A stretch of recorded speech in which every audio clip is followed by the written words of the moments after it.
Но, колеги, моля ви се, нека да оставяме шамарите и словесните войни на страна, защото искам да вдигна градуса на настроението с първият ни видеогост, който е не кой да е, а гръцката суперзвезда Никос Вертис.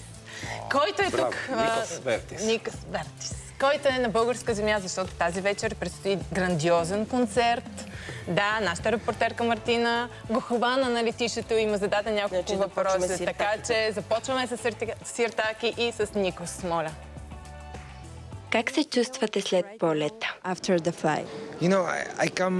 Идвам след шоуто ми в Гърция, не съм спал и затова първо ще си почина и след няколко часа ще съм се възстановил. Били сте в България и преди. Какво мислите за страната ни? Идвам всяка година в страната ви.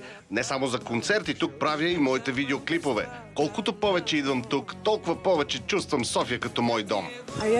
Вълнувате ли се преди концерта?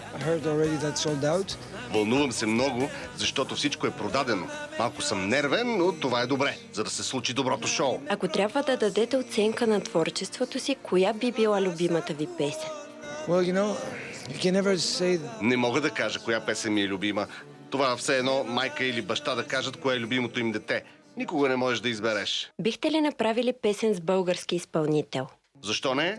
Нищо не се знае. Бъдещето ще покаже. С мене, а? С теб да направи песен? Да. Ма ти навсякъде се буташ. Може ли да се насладиме?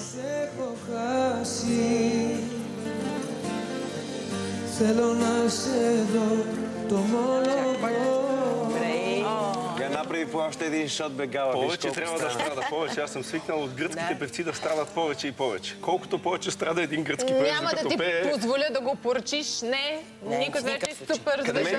На мен ми харесва Арена тази Армеец ще се качи на сцената с повече от 25 музиканта, гарантира уникално шоу. Така, някъде прочетох, че дори ще си е донесъл диванчетата от неговия клуб в Атина, тук, за да може хората да се чувстват наистина в адекватна обстановка за това, което той има да им предаде. Но той доста често е идвал. Между другото, снимал е... Не знам дали ще направи дует точно с теб, Даре, или с коя, но друга звезда българска, но знам, че доста български красиви момичета са участвали в негови клипове. Така че това е стъпка. Мис Елена Радост Тодорова се е снимала в негов клип, така че той си обича да работи с Люси Ларионов, нашият приятел. Така че очаквам и мен да ме покани.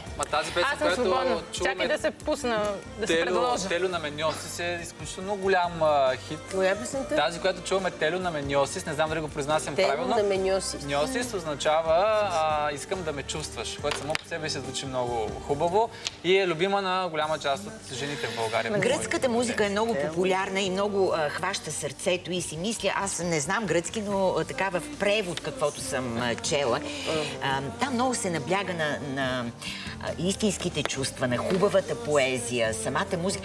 Емоционални, много емоционални са техните изпълнения. И той много често идва в България, така, както казва, чувства България като втори дом. И това ме успокоява, защото повечето българи ходят в Гърция и чувстват Гърция като втори дом. Ето един грък да ни чувства нас като втори дом. И това е много хубаво.